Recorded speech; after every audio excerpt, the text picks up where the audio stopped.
Hey guys, and welcome to the Photographic Collective podcast. My name is Miles Whitboyer, and you guys, I'm so excited that you have joined us today. Hey, listen, if you're just stumbling in here today, let me tell you a little bit about this podcast. First things first, the purpose of this podcast is really three things.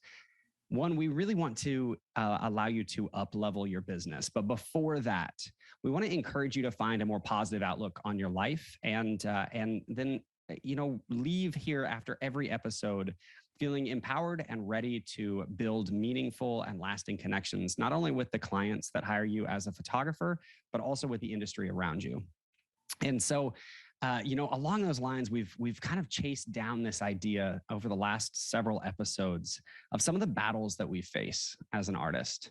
And guys, if you're logging in for the very first time and you know nothing about me, I am the first to admit that these are battles that I have fought through every minute of my career. But hearing me speak for episode after episode seems like it carries far less weight than me bringing in a few people in the industry that I think are really outspoken and knowledgeable and just professionals in ways to battle things like self-deprecation and isolation and the tagline that we all get used to hearing these days, which is imposter syndrome. So this episode, I am absolutely thrilled to bring in a friend of mine from Clubhouse back in the Clubhouse days. That was fun, right? Absolutely. Ellie McKinney is here, and she is the most positive person in the photo industry. Ellie, that's a big title to carry, but you know what? You got to bring the positivity. I mean, come on, that is totally you. Like in every single thing that you do, there's just light and like air, and there's just this level of beauty to it. So Ellie, thank you so much for being here with me today.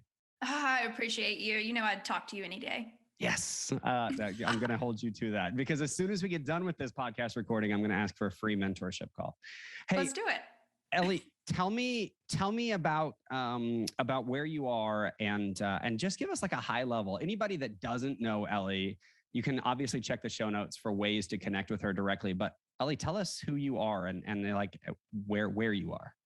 Yes, I am in Winston-Salem, North Carolina. So being in North Carolina is interesting. I travel a lot for photography just because I love being inspired by different areas, new scenes, all of that. But I gotta give it to North Carolina. We have awesome beaches and the mountains. So I am right in the middle, which makes it really fun to be a wedding photographer. So I started this journey in 2011, and I've been full-time and taken it more seriously for the past 4 years. So it is everything that I love and have decided to take the education route to help others balance the business side of the creative industry, because that is where I am just living in all that passion and love to help people see, all they have to offer that's within them, because it's harder to see within ourselves. So that is my jam. Okay, that's the most perfect. That's like the quintessential bio. You just summed yourself up absolutely beautifully. Okay, so back us up though to 2011, and Yes. We're gonna dig in. We're gonna get here like quick, Ellie. And Let's do it. Here's the reason why is because I expect for this podcast to last probably 45 minutes long.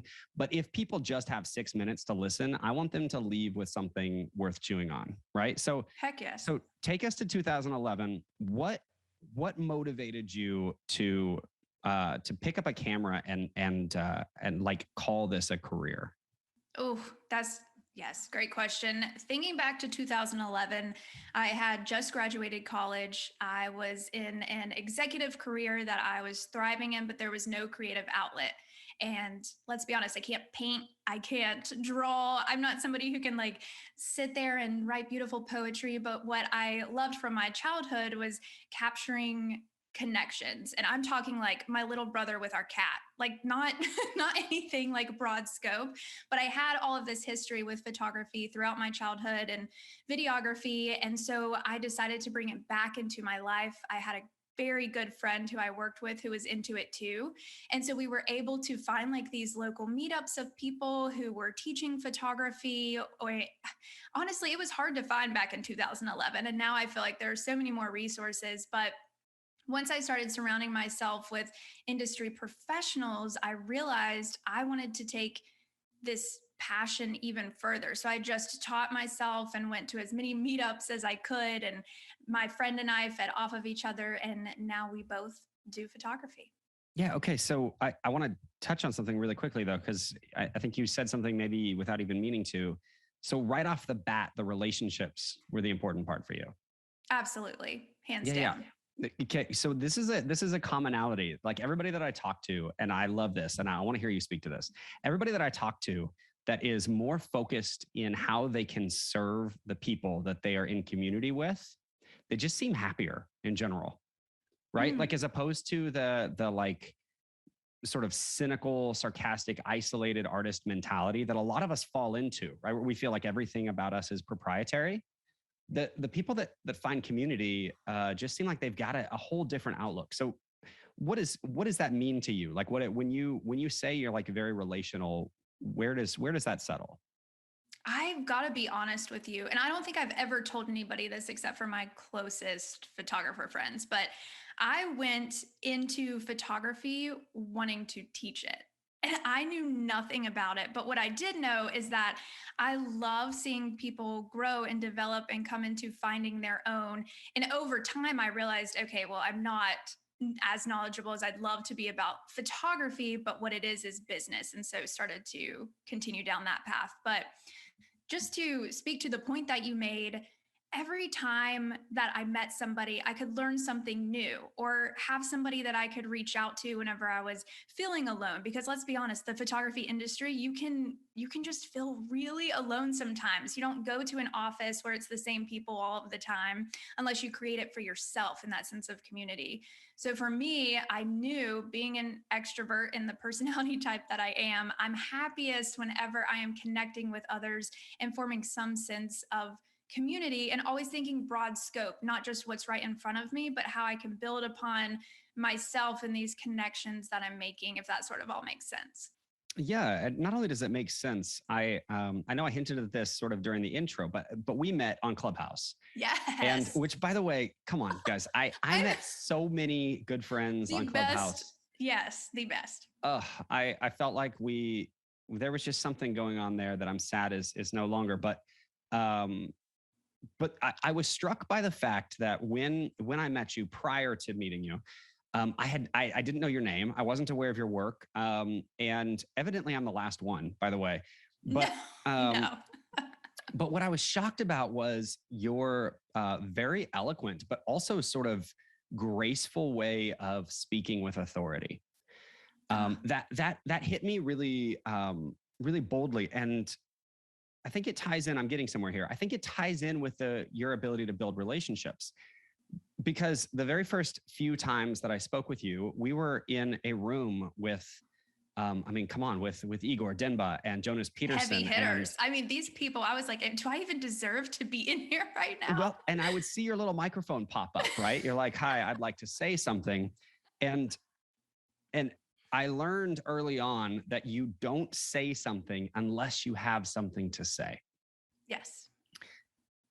I want to know all about where that confidence, where that kind of self-awareness comes from. I can't believe I'm sort of stunned over here. I can't believe that, you took that away and put it out there because it is my goal to face the fear of failure. So Clubhouse was the first time that I had to be authentically me. Nobody can see me or how I'm like smiling at them or trying to sidetrack them with jokes and fun times or anything like that. It came down to what you have to say. And that was what was important on that app. And for me, oh my goodness, I fear failure, but I knew I wanted to take the education route. And so for me, I decided this is an opportunity to test the waters. This is an opportunity for me to speak the truth that I know and get in the moment solid feedback, whether it's positive or negative, or somebody could say, oh my gosh, that's crazy. No, I do it this way. And then you can have this conversation openly and honestly on Clubhouse. And so it was a beautiful moment for me because this is when I was like doubling down on what I wanted to do with education, coming up with my path, what was next, business planning, essentially. And those conversations got so deep so quick. It could go from a surface level conversation to you speaking about things you wouldn't even talk about with your friends, honestly, on that app. And so to go to that level that is so deep, I just decided I've spent a lot of my life worrying about what other people thought of me and trying to form and mold myself into the individual that I'm speaking to or working with. In Clubhouse, yes, there might only be a few people on stage, but you have a whole room of people to where the only option you have is to just be yourself behind your phone with your voice. And so it was a little bit of the pressure that excited me and the feedback and connections I was able to make that kept me going. So it started as, okay, I have to fight this fear, and then turned into, wait, I do have things to say. This is a good place to test it to see what other people think about, to see if I really can do this education thing, or if I'm, in the right headspace to deal with feedback and all of that stuff. So it made sense for me to go for it, because if I couldn't go for it then, when was I going to? Yeah. Timing it seems like it's everything, right? Yes. And so this was a good time for you, right?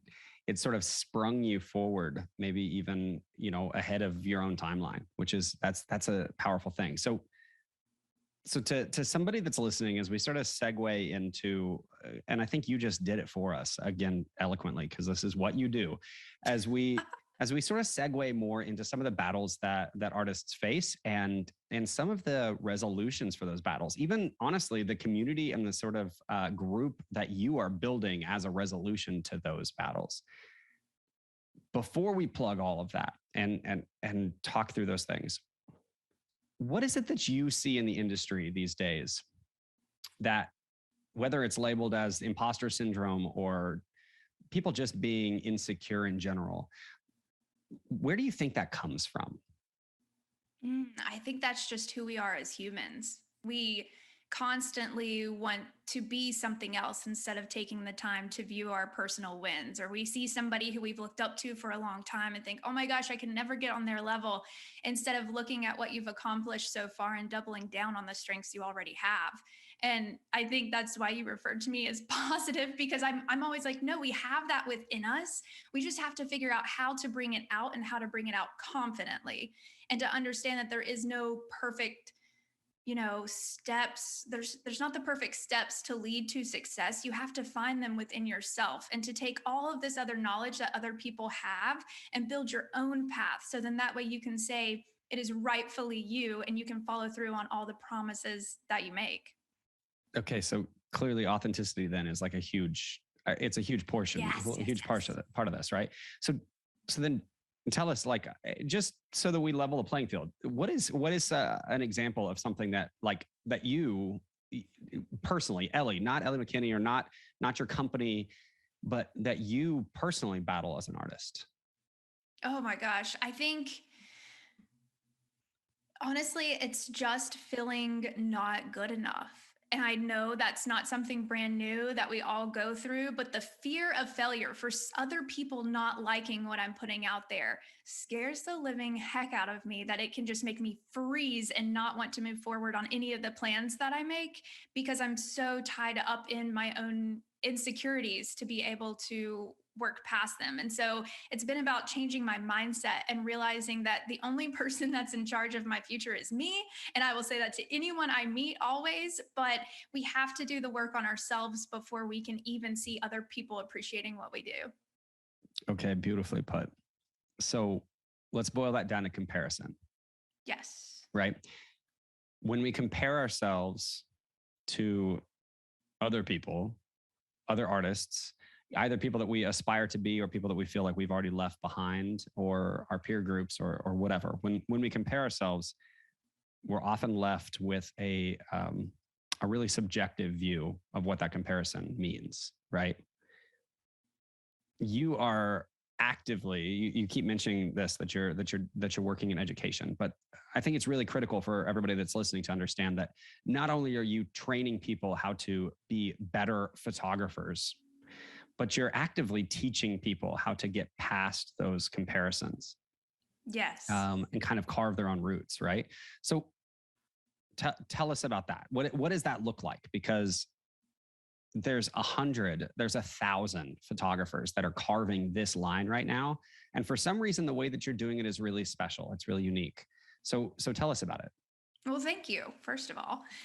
The finding yourself as a business owner in general, could be a photographer, graphic designer, no matter what you are, there is a certain piece of self that you're putting out there or holding back. And so I think it's a balance of understanding, yes, there are going to be steps 1 through 4 that you should follow for SEO or whatever it is on your website. But if you're not doing it in a way that's authentic to you and represents you as a person, then you're losing all of the access to people who are looking for someone just like you along the way. And so, what I love to do is help people find the strengths that they have within themselves. I mentioned it earlier, but an example would be just going to Google, looking at your reviews and the common words that are used. I remember whenever I first did this and it was professionalism, and I was like, ew, who wants to be known as like the professional? Like, that's so lame as a photographer. And then I realized, no, that's what people look to me for. I love helping to make timelines and to take those pain points away from people getting married because I'm the expert. I do this all the time. I know how long it takes me to photograph things, and really reworking the way that you think about your own business and recognizing the pieces that people are already so happy with you for, and making sure that you're marketing that.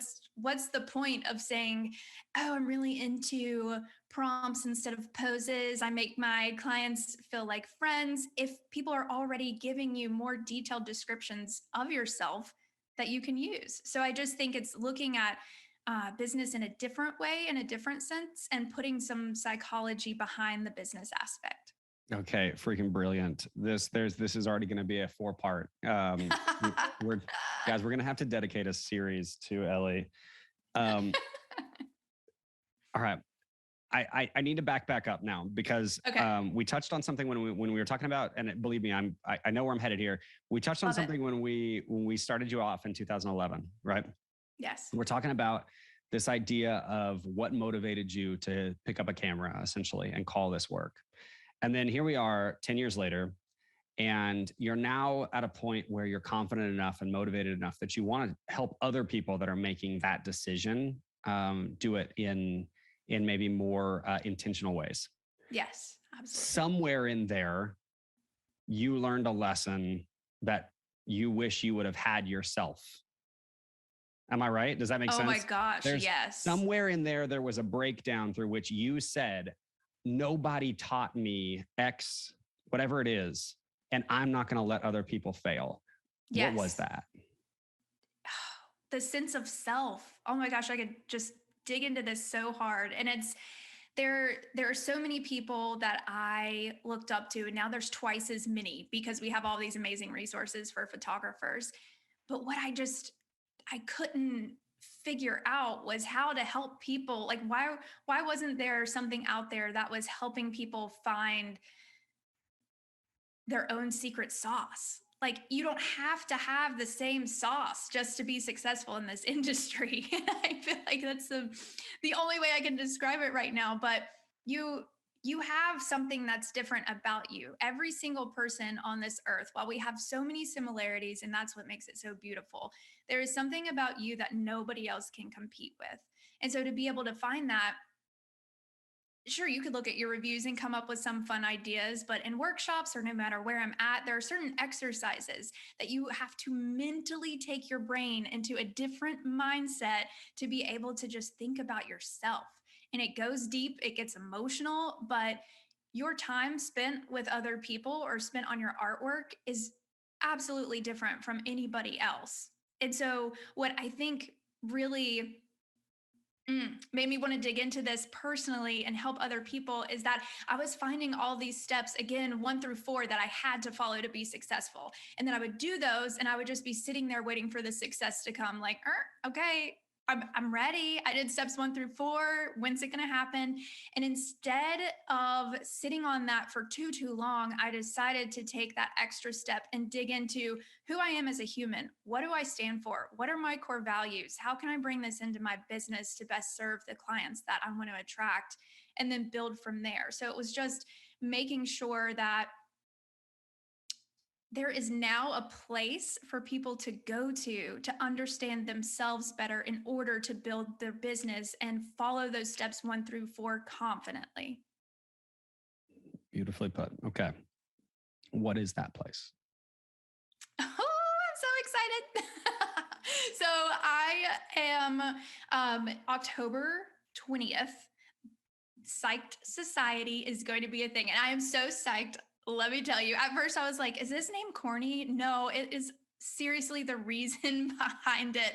So I am marrying psychology and business into one beautiful subscription platform where I'll be releasing tools each month just to help with this piece. And I think online courses are amazing, and I tried to like come up with the idea for the perfect online course, and then I realized things are changing way too quickly. They change all of the time. So I wanted a place where I could release information and then go back and adjust it if needed, talk about how maybe I was wrong in the past. I just want to be so vulnerable and authentic with everything that this is going to focus on, that it needs to be ever changing and ever growing, just like we are, to actually be a helpful tool.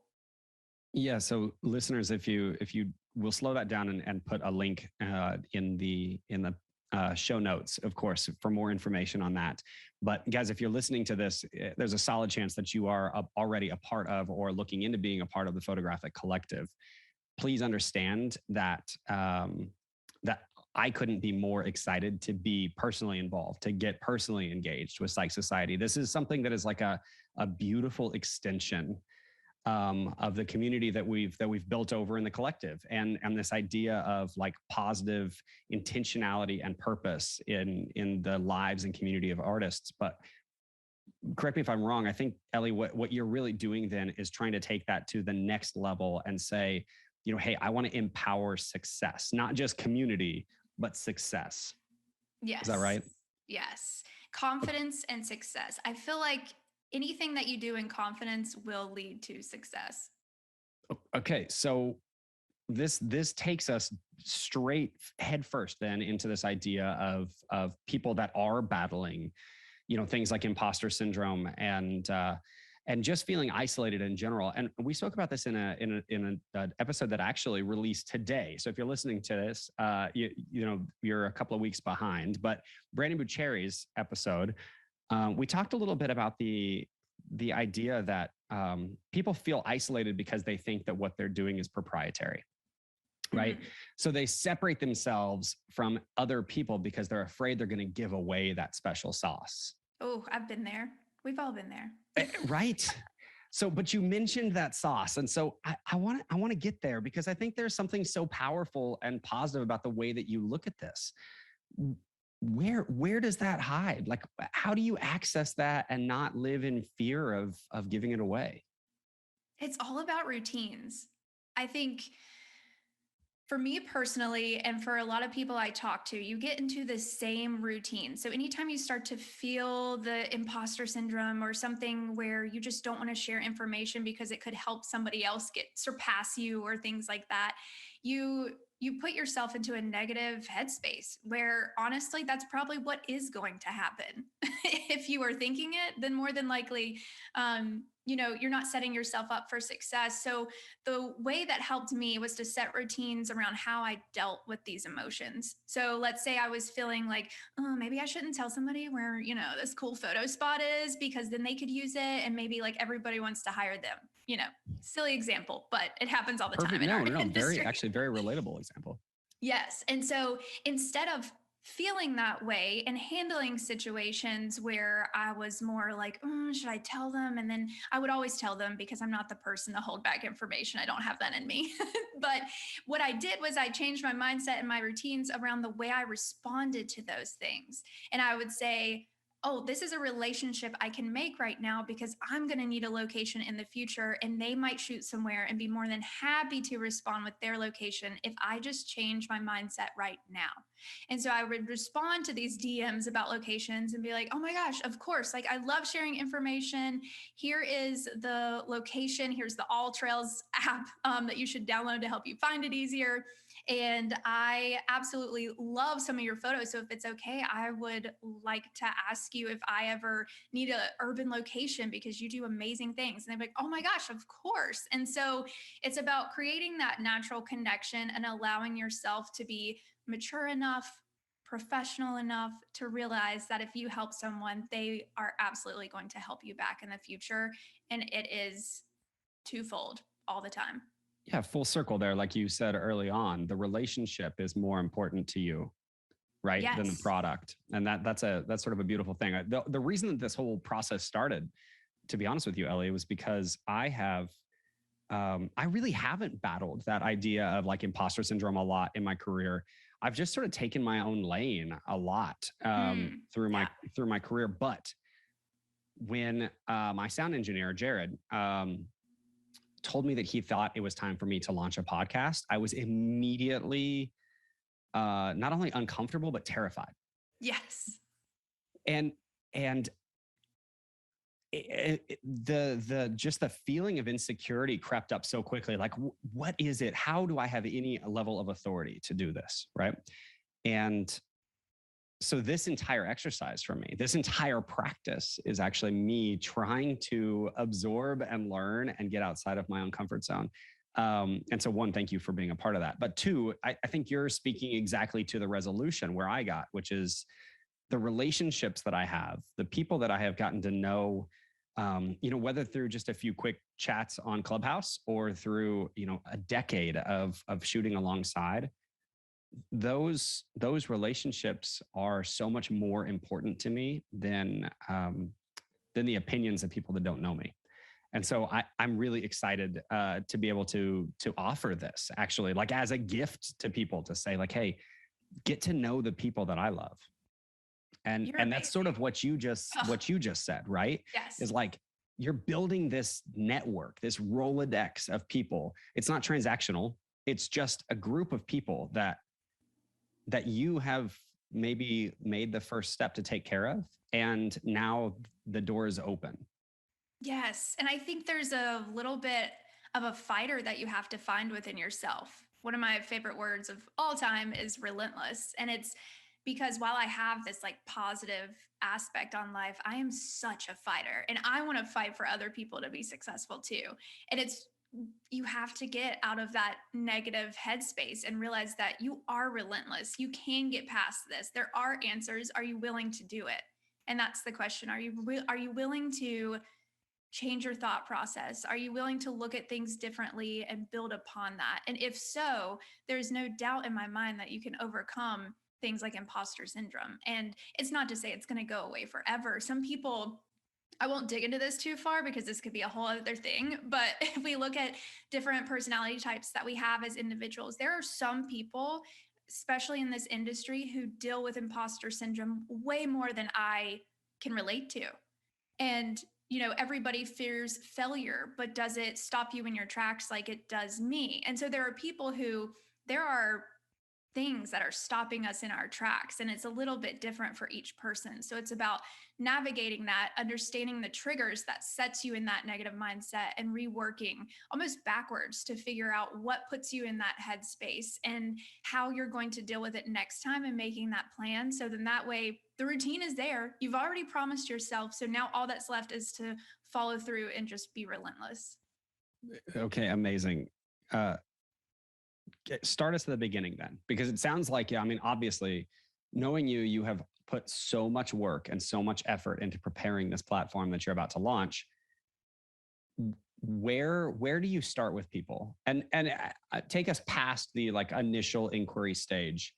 I'm assuming, or maybe I'm wrong, and correct me if I'm wrong, but I'm assuming that there's essentially one universal step, right?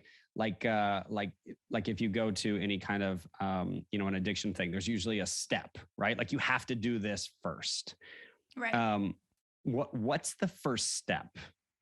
First step is figuring out what sets it off. What makes you think that way?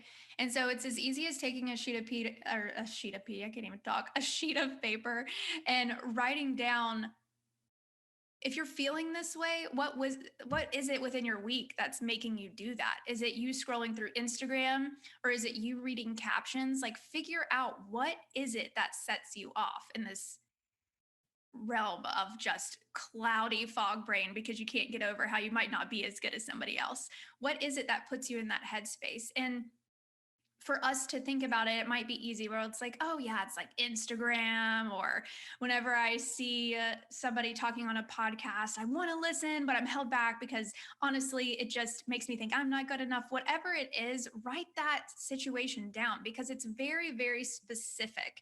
And I think whenever we try to broaden things and just make overall assumptions, that's when we're putting ourselves in a position where we can't fix it because we don't know the exact point at which we go into this negative headspace. So writing it down, honestly, as old school as that sounds, being able to figure out what it is. I'm a big proponent. That's really interesting that you say that. So I mentioned earlier Brandon Bucheri's episode. He is a big reader, but also a big journaler.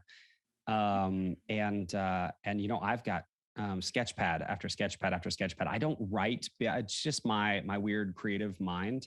I don't write thoughts. I draw pictures, diagrams almost. And for I think the vast majority of people, they would see them and think that I have just completely lost my mind. But it's literally like a visual representation of all the things that I'm trying to kind of get out. Yeah. I know I heard a lot, and I think you may have actually been in the room with me when I really challenged the idea of doing a brain down. Yes. I personally really against that concept, but I think there's something valuable that you just touched on there, which is like basically like first things first and then second things second. Mm-hmm. Right. So when you write it down, now you've given it a place in the world that it belongs outside of your own head. Yes. Right. And then what? Like what do we, now that we've admitted that we're broken, right? How do we start to fix I'm serious. Like because what I don't want to do is leave people with, you know, I've got a whole bunch of listeners that are just sitting here in tears with an empty glass of wine in front of them. So I've been there, you know, if you hit that point, it's fine. But with the writing it down, you have to follow through with something, or again, you're just leaving it out and on that sheet of paper and just thinking it's going to fix itself. We're not here to just let the world fix us. Okay. We have to be able to do that for ourselves. And that's where that relentless thought process comes into. So you have these things on your sheet of paper that stop you in your tracks from processing the world around you, essentially. And so then once you have it written, you have this understanding that that is exactly what's triggering these moments for you. So now the next step is to figure out what you're going to do when that hits you. And I think it's almost as simple as a two-step process. Like you're writing things down and then you're doing something about it instead of just saying, oh yeah, I can't today. No, you wrote this down. What is it that you can do? And so let's say you wrote down scrolling through Instagram and you see other people's work and you're not sure that like you're good enough. So every time, I'm going to use a silly example, but like there are these super artsy photographers who use like these beautiful grainy photos. And I'm like, why can't I be as cool as you? And so maybe that's what I wrote down. And so every time I see a grainy photo, I just get like so upset because I'm not that person. Well, enter Jordan Voth. Yeah. So like what's stopping you from being that person? If you're obsessed with it that much, why can't you do that too? And so it just takes you into seeing this thing on paper and being like, oh, I mean, yes, I wrote down that it's seeing other photos on Instagram, but I wrote down the word grain. How silly is that? Like I could fix that yesterday and just try to get a little more artsy with my photos to be able to bring that to life. So you're pinpointing these very specific things, and then you're letting those things enter your own world. Instead of just trying to take it all in from other people, you're grabbing it and saying, this can be mine too. It doesn't have to be just me wondering the what ifs. I'm going to make this a part of my business and the way that I serve people and give them artsy copies with extra grain on some photos to be able to just find yourself becoming happier within your work because it's what attracts you. And now you're providing that to other people. Yeah, I think a lot of times you just touched on something that's really interesting. A lot of times just like one word of affirmation from somebody Oh, else is enough, oh my right? gosh. Yeah. Like every once in a while having that group of people, whether they're industry people or just clients or friends, or sometimes I think it's actually really helpful to have completely uneducated people in your sphere that have no idea what good and bad is. Yeah. And Yeah. and then to show them that image, right? To say like, hey, Mhm. I, they won't know what grain is, but I just added a bunch of, what do you think about this photo? Oh my gosh, I You have know? two really good points that you just Okay, brought up. go, And I'll go, make it go, go. fast Don't because let me slow you we're down. just, It's just we're my going. podcast. So the first one is just reaching out to that person who did positively influence you. You just brought that up in the conversation we had. And I'm like, oh my gosh, yes, that's another way to create a relationship, because that person is probably sitting there not understanding that their work is positively affecting inspiration in other people. So you're taking the next step and recognizing that person to where then you can create a relationship, ask questions in the future. Like it's only going to benefit you. And then I almost lost my second point, but it was so good. I don't know. We'll come back to it if It'll it come back, but pops up. I'll touch on that really quickly. A lot of you guys that are listening to this may or may not have heard the interview that I did on Ben Hartley's podcast a while back. And everybody listens to Ben because he's just like, he's the GOAT, right? But he tapped on what you just said. My relationship with Ben started simply because I was unafraid to write him. Oh, so good. But not and build up some kind of false ego or say like, hey, Ben, way to be the most talented photographer in history. But which he is brilliant. Oh, but yeah. but I started writing him to encourage him, that I was really inspired by the way he was encouraging other people. Mm-hmm. And that's actually something that's very important to me personally, and ironically led to this conversation with me wanting to have a one-on-one with you, because I feel the exact same way. I'm watching sometimes behind the scenes, and sometimes I'm taking time to write you and tell you this stuff, but Yeah. I'm watching you change your sphere of influence from the inside out. And often I think what we forget is we assume that everything happens publicly. Right. So we get lost doom scrolling on Instagram, assuming that that's where the relationships are. Right. And we forget that, like, guys, I don't comment on Ellie's photos to be like, hey, miss hearing from you. Hope you're doing great. Like all of that happens intentionally in a direct message, and then as rapidly as possible in a text message. Right. So like, how do we build relationships? How do you build relationships with people when you're intimidated by them, or when you're anxious about their response? And how do you handle rejection there, like when you never hear back from them? Oh, I've definitely been rejected. Yeah, I think that's a normal thing. And I'm glad you brought that up, because it's not always about putting yourself out there and watching everything come to come to life in these relationships. Clubhouse had a lot to do with the interactions that I had and how I had them. And there were a ton of people on Clubhouse who I'm intimidated by and still am. And I think one of the things that I did is I would hear them in conversation and then DM them later about how I appreciated their take on whatever it was that they spoke to, and just to give them that reassurance, like they were heard. Because if you've been on Clubhouse, the feedback can be a little light. Everybody can get quiet. And so you're like, great, did you hate that or was it awesome? Not sure, never gonna know. So the same thing when people post on Instagram, they're not sure what's to be left in the silence. So if you take away the silence, you're opening up this really amazing opportunity to create these authentic relationships, because you're starting an actual conversation. And I think, if you look up to somebody, it's not the right time to just reach out to them because you look up to them necessarily. I think if they've done something, or they've said something, or they've posted something that's inspiring, to take that and to let them know. Because whenever you're feeling those things, again, it's a lonely industry, or it can be. And so it's just nice to be able to create these authentic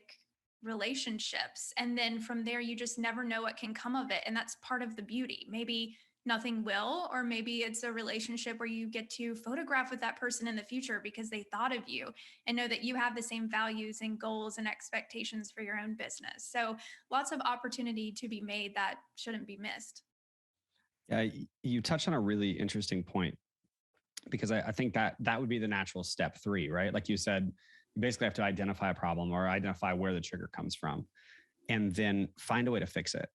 But then I would say, and not to take things out of your playbook, but No, in I my love it. mind, I would say step three is to find a community of people who will help hold you accountable to the choices or the changes that you're trying to make, right? So good. It's interesting that you bring all this up, though, because two people occur to me really quickly. Number one, I remember a conversation that I was having on Clubhouse, actually, with Ben Heish, Okay. who, by the way, is one of those people that I'm totally intimidated by. And the very first time I had a conversation with him, his reaction was, "I don't know how I've never heard of you, Miles." And I sat back. He didn't mean it in an insult. He didn't mean that in a negative way, but I sat back like, well, I've been following you for 10 years. So this is for sure. But I remember a conversation that he had where he said some of the most emotionally draining, most stressful moments in his career have been, sitting alone at a bus stop in Italy. Like the highest points in his career is when he felt the most alone, where everybody else wants to be. And that hung with me, because I think it's something that we forget to highlight in the industry a lot, is to say that, while a lot of us feel as though any success that we do get is unwarranted, we're comparing ourselves to other people who are just as human and are battling things that are just as vulnerable. And so I think that Benj, I don't think would struggle with me telling that story. I think it's really valuable for us to hear that. And so when you reach out to somebody, like you just implied, right? When you reach out to somebody and you encourage them and you affirm them and basically say you were heard or you were seen or the work that you're doing is resonating with me, what you're doing is humanizing that person. And you're giving them the opportunity, right, to then maybe reply, and maybe they don't, or maybe it's not the right time for them to, or whatever. Or maybe 10 years later on Clubhouse, they act as though they're just hearing about you for the first time. Anyway, passive aggression at its best, right there. No, so anyway, fantastic point. I absolutely love that. Okay, so but here's my point: is what I think is really special. You're in North Carolina, you said, right? Yes. So you don't know this, but a few really close friends of mine are like right around you. Oh, I did not know. Yeah. Actually, a photographer that worked for me for like 5 or 6 years lives like at most an hour or 2 hours away from you. But then one of the photographers that has been working for me the longest, he's been with me for 8 years as an associate photographer. He grew up just like, I don't know, an hour away from you. So oh my gosh, what the heck is going on in the water in North Carolina? And why are you guys all so talented? It is where you least expect it, probably because there's not as much to do here. So we're focused on the things that, people get married. That's what they do. People just get married and we take when pictures. You want to party, you might as well get married. There's a lot of that going on here. No, it's so funny. There's so much talent in places. It's almost a dream in our industry to move somewhere like Oregon, or you have these like beautiful locations that, and believe me, I've almost moved like 15 times. Like I love change. I can meet anybody, move somewhere that would be exciting. But with family and the, history that I have here, this is just my happy place. And so I think a lot of times what it comes down to is just being able to be happy with where you are, whether that's location or whatever point it is in your life, and celebrate it. Like I love tagging Winston-Salem on Instagram because I know people are like, who, what, where? And I used to be insecure about it. Like maybe I should claim Raleigh because that's in North Carolina in a bigger city.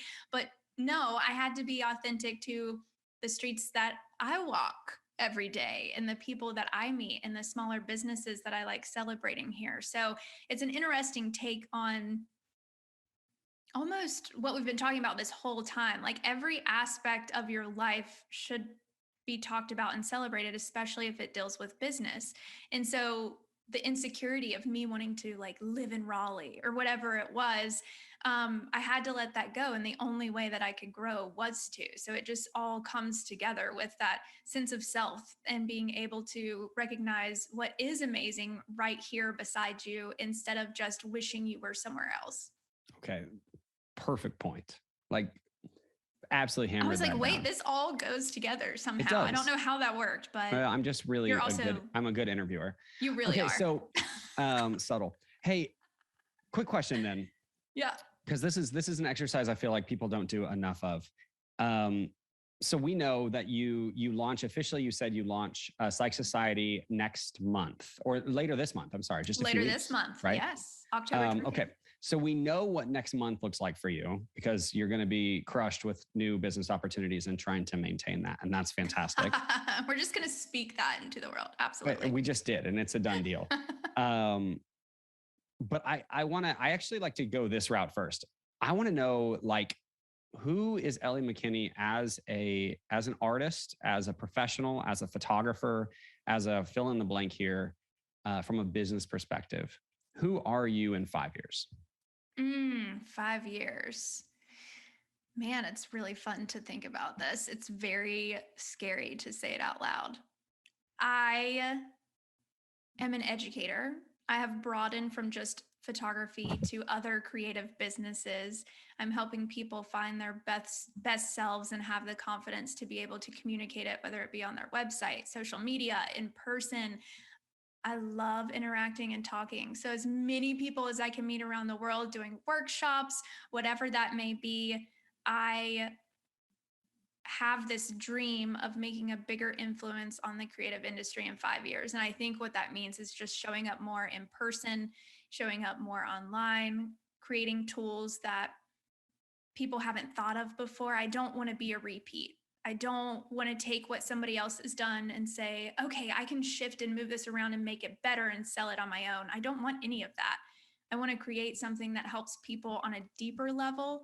That honestly, this first step of creating Psyched Society, the name coming and being influenced from psychology and building upon that to something bigger and maybe even writing a book about it.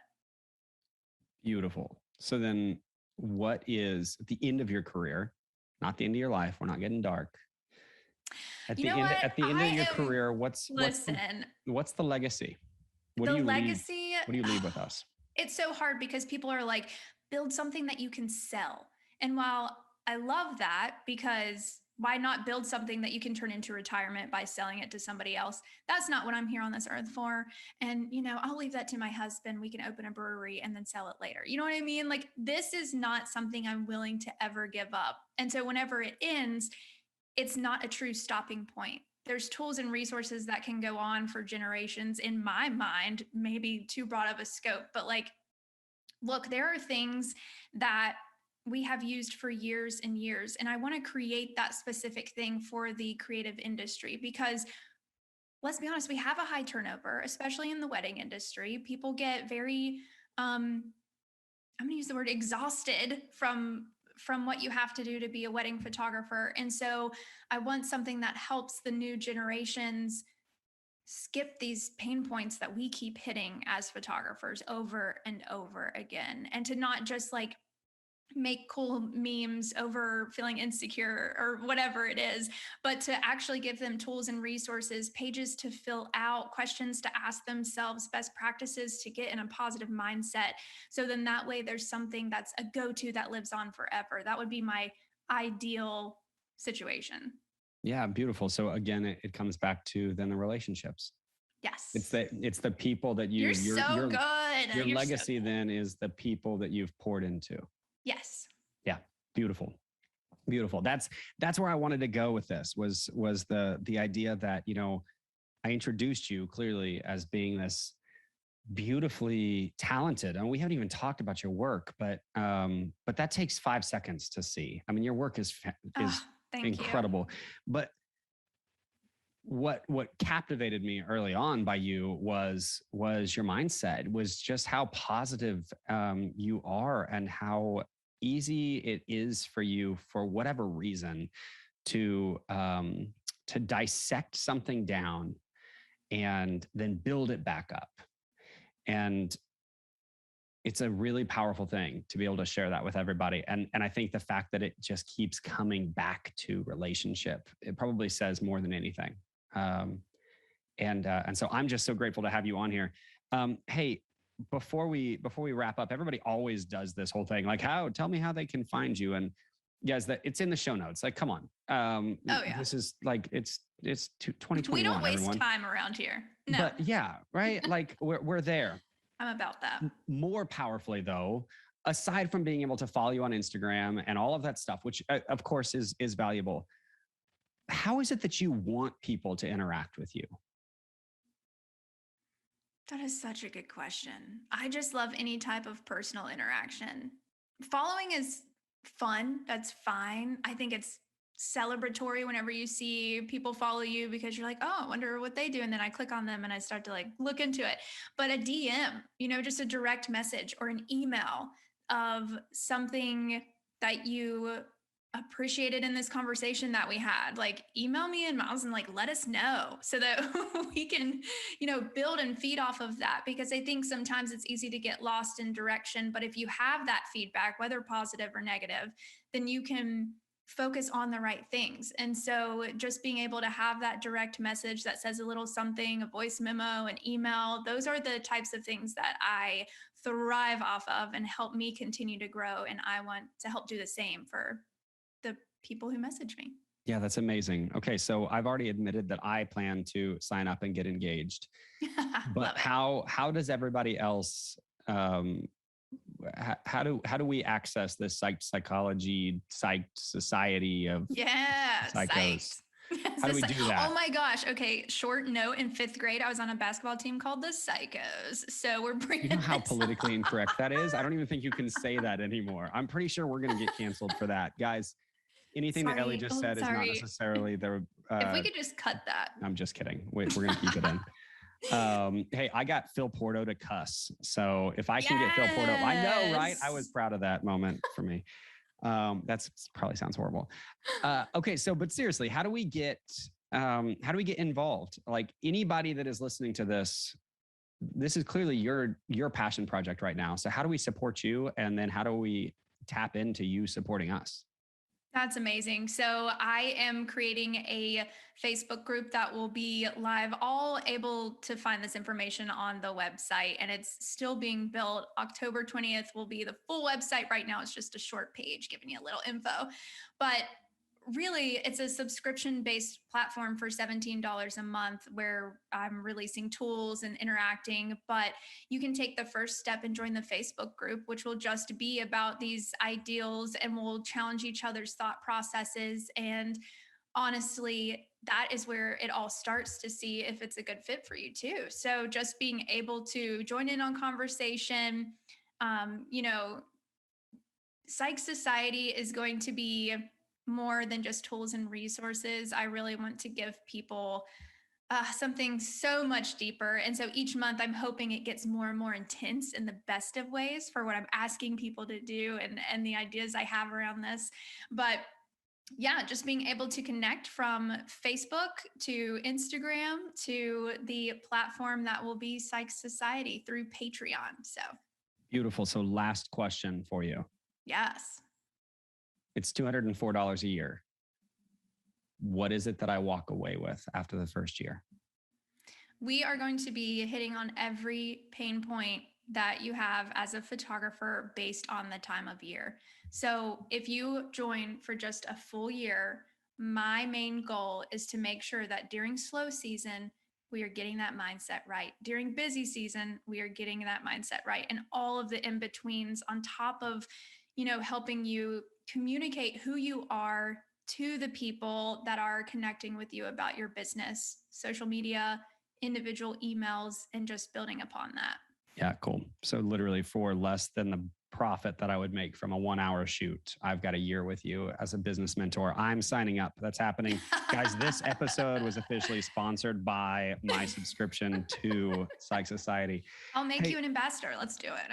Don't play with me. All right. Hey, Ellie, thank you Sincerely, thank you so much for taking time to level up, the listeners that are on here, guys. Um,